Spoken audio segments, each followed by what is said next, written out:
Hi, I'm Tyler, and this is Cram Course, where today we'll be cramming for Period 4, better known as 1450 to 1750.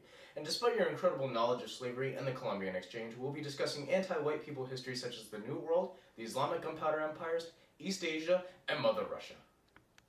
A lot has happened in the transition from Period 3 and Period 4. The Ottomans captured Constantinople in 1453, making them a major world power. Istanbul was Constantinople, now it's Istanbul, not Constantinople, been a long time gone. Constantinople, now it's Turkish delight, on a moonlit night. Every gal in Constantinople lives in Istanbul, not Constantinople, so if you've a date in Constantinople, she'll be waiting in Istanbul. The printing press in Europe was invented in the 1450s, and Columbus founded the New World in 1492. But for now, we'll start with the Protestant Reformation sparked by Martin Luther. In history's all-time roast, The 95 Theses, in 1517, where he critiques the use of indulgences in the Catholic Church. The Holy Roman Empire at the time was not appreciative of this, but Martin Luther was one step ahead of him, and used the printing press to translate the Bible into German. He hoped people would realize the flaws of the Church, and would reform it, but readers had different interpretations of it, leading to the numerous sections of Christianity. The Catholic Church then used counter-Reformation tactics to keep Catholicism as the dominant force in Europe. The Inquisition, Jesuit missionaries, and the Council of Trent were all used. Religious wars were also very common. Each nation would have a different sect of Christianity, and it was encouraged to flock to a state which has your religion. The final Great War was the 30 Years' War from 1618 to 1648, which involved most of Europe. The war left the religious map of Europe as it is today, with France, Spain, and Italy being dominantly Catholic, England being Protestant, and northern areas either being Lutheran or Calvinist. Francis Bacon, a scientist and philosopher, developed the scientific method, which was the basis of the scientific revolution. This new way of thinking and reasoning also became the basis of the Enlightenment, which comes later. Explorers like Bartholomew Diaz, who sailed around the southern tip of Africa, and Vasco da Gama, a Spanish explorer who reached India by sailing around the southern tip of Africa, allowed Europeans to trade in the Indian Ocean with countries like China, Africa, India, and the Middle East, which benefited both the Europeans and the Asians at the time. Shifting our view to the newly found Americas, the Europeans, especially the Spanish, became the dominant force in the New World that had exploited the Native Americans, specifically the Aztecs in Mesoamerica, conquered by Cortez in 1521, and the Incas in South America, conquered by Pizarro in 1533.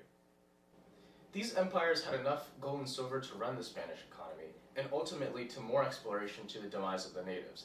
They used the encomienda and the mita system to enslave the Native Americans to grow cash crops like sugar and tobacco. Diseases brought by the Europeans had almost wiped out the natives, which were replaced by African Americans, but we'll talk about that later, and was partly used as a tactical advantage by conquistadors. They managed to erase the culture of the indigenous Americas. Oh, you Spaniards and your conquering. On another more uplifting note, the Columbian Exchange from Afro-Eurasia to the Americas brought commodities that were completely new to the other side of the world. This brought diversity to everyday meals and caused growth in population. Religion in the Americas quickly switched from indigenous animalistic traditions to Catholicism, or the newly formed Protestant sect of Christianity, while blending both old and new religion known as religious syncretism. French and English colonies set themselves up in North America, with Britain owning the east coast of North America and parts of Canada, and France owning most of the west coast of North America. Tobacco grown by Indians were extremely popular in Europe. As a result, African Americans were used as labor because they were cheap and susceptible to diseases. Now on to the more depressing part of the African slaves. So Africa, before the Europeans arrived, has developed the Mali Empire, mostly expanded by Sunni Ali until he died in 1492. The Mali Empire surpassed the previous Mali before him.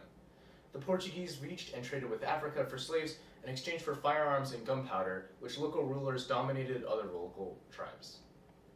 Slavery existed in Africa way longer than the Europeans came into the picture, but it was the Atlantic slave trade that did most of the damage to African societies. As said before, Africans were mainly used to replace the dying Native American population, and they were stronger due to all the hard labor. Europeans are always thinking outside the box.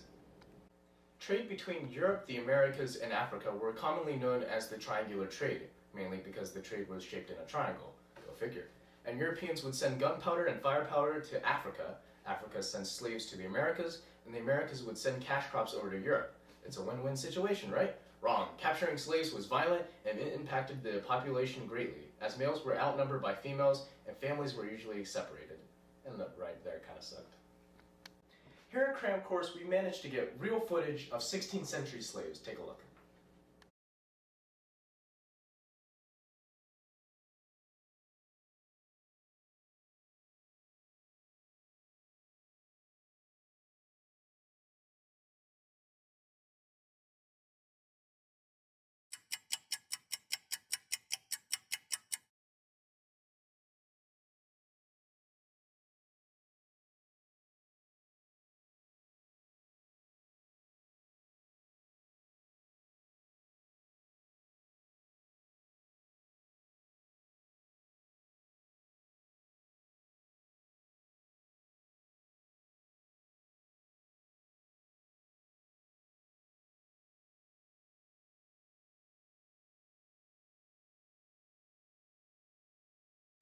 But Africans were very resilient as they brought their culture and identity from Africa to the Americas, combining it with their religion, music, food, and language. Now for a more happier mood, here's a panda. Okay, moving on with history. Now on to Mother Russia. Not Soviet Russia, we're going to talk about the less fun pre-Soviet Russia. So when we left Russia, it just escaped the grasp of, wait for it, the Mongols. And the Russians have been hunting to stimulate their economy through the fur trade, trading silk from India and Persia while exporting grain, leather, iron, hept, wood, potash, pitch, and tar. Russians have also been copying off the Byzantine, with Eastern Orthodoxy as their main religion. Skipping ahead to Ivan III or Ivan the Great, one of the first Tsars in a long line of Tsars. He married the niece of the last Byzantine Empire to legitimize his power while uniting Russian city-states, tripling the size of Russia. A new social structure in Russia was present as well. The boyars stood at the top of the pyramid, merchants were in the middle, and serfs were at the bottom. A serf is a peasant who received a plot of land and had little personal freedom. Later, the Tsar Ivan IV or Ivan the Terrible began expanding right after he was crowned Tsar. He relied on gunpowder to accomplish this and allowed the use of Cossacks or peasant warriors to fight the tribes, which allowed Moscow to trade directly with Persia and the Ottomans. Once militias and fur traders conquered the land, missionaries would convert them to Eastern Orthodox. Ivan also established a secret police force made up of merchants and low-level bureaucrats to establish their loyalty, called Opechina. Years later, Peter the Great abolished the Patriarch and abolished the incorporation of the church into the government, which took a lot of balls to do. He was also very influenced by Western Europe and copied much of their culture, which benefited Russia greatly, but sort of plagiarism though, which Suncoast would not allow. He encouraged private industry, promoted men according to merit rather than social class, although many peasants fell deeper into serfdom due to increased taxes and forced labor. Man, this the Great title really gets confusing sometimes. So Catherine II, or Catherine the Great, was educated through Western European thinkers and benefited the boyars by allowing them to be exempt from paying taxes and having more control over the serfs. Poor serfs are always getting bullied. Catherine expanded Russia all the way to the Black Sea, which secured a key trade route. She established schools for girls and continued the westernization of Russia. However, it sparked a philosophical movement known as Slavophysism. My bad pronunciation. Or a belief that Russia should base its development on its own history and character and not use Western European culture as a model. So now on to the gunpowder empires. Oh yeah, that was a thing at that time. Just to refresh your memory, a guy named Tamerlane led an army to make conquests in Persia, which set up territories for the gunpowder empires, or the Ottoman Empire, the Safavids, and the Mughals, which were all dominantly Muslim. Tamerlane relied heavily on the use of gunpowder, and as a result was used by the gunpowder empires, hence the name if you haven't figured it out already. Starting with the Ottoman Empire, the ruler Mahmud II, ruling from 1451 to 1481, conquered Constantinople and changed the name to Istanbul. Constantinople, now it's Istanbul, now Constantinople, been a long... Mahmud, or also known as the Conqueror, took a lot of territory for the Ottoman Empire, adding to it present-day Syria, Israel, Egypt, and Algeria. He also used the system of dishmet to staff their military and their government, forcibly converting Christian boys to serve the government. They were taught Ottoman education and was a way to provide for upward mobility in the Ottoman Empire. The most famous group is called the Janissaries, or elite military forces for the Ottomans. Years later, under Solomon I, the Ottoman Empire reached its height, although it failed twice to take Vienna. He ordered a lot of mosques, forts, and other buildings in the city, because when in doubt, build mosques. Trade in the Ottoman was going relatively well, but a combination of corruption and heavy taxes eventually led to its decline. After Solomon's death, Europe has been a bully to the Ottomans after the Battle of Lepanto, with weak sultans and strong European neighbors. The Ottoman Empire became the sick man of Europe. The Safavids, located in between the Ottoman and the Mughal Empire in India, rose to power due to its military might and strong leadership. Ismail, a 14 or 15-year-old, conquered Iran, uniting Shia Islam as a uniting force, although not completely accepted by the people and led to resistance. Shah Abdus I, or Abdus the Great, used Shah Islam as a uniting force as well, and beautified the city of Isfahan. He also advocated for craft production. Women in the Safavid, while restricted in their movements, had rights like inheritance and divorce. Although the Mughal Empire had a Hindu majority, it was ruled by a Muslim minority founded by Babar, a descendant of Tamerlane. Skipping ahead to Akbar, ruled from 1556 to 1605. He expanded his empire southward and westward. He had a system of fairly administered laws, like the right for his people to appeal him for final judgment. He also was very tolerant of all religions, mediating between Hindus and Muslims. He enjoyed religious discussions, inviting Roman Catholic priests to Delhi to explain Christianity to him. He encouraged learning arts, literature, and architecture. He prohibited child marriages and sati, a practice where widows killed themselves by jumping on the funeral pyres of their husbands. The Mughal Empire under Akbar brought riches, trade, governance, while maintaining a strong religious tolerance. Aurangzeb, ruling from 1658 to 1707, tried to increase the size of the empire and rule all of India under Muslim rule.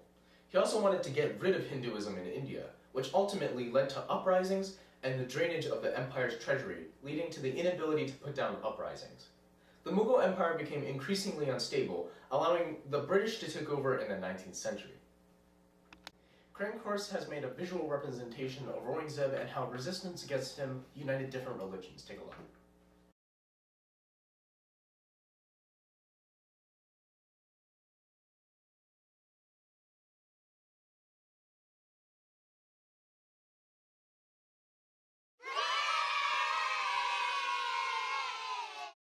Although the Mongols were pretty freaking awesome, they were dying, and in China during the Ming Dynasty, the Chinese completely got rid of the Mongols. In fact, the Chinese hated the Mongols with a passion, banning any form of Mongol names, clothes, and influences, while pushing for traditional Confucius beliefs and traditions, bringing back the civil service exam and bureaucracy in China.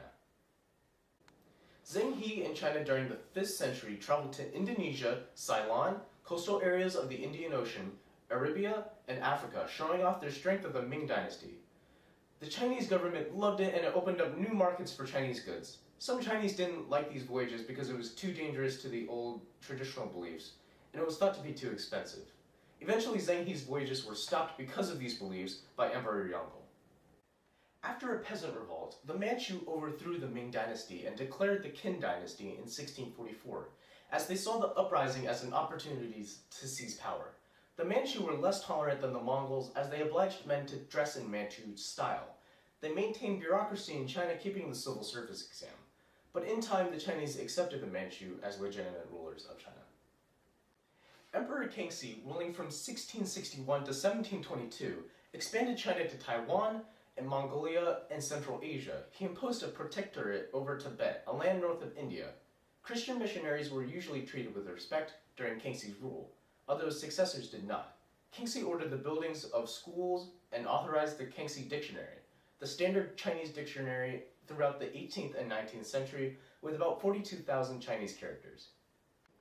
Emperor Qinglong, ruling from 1736 to 1795, was in the beginning well administered, while government tax collections were at an all-time high. He initiated military campaigns west of China while emptying the empire's treasury.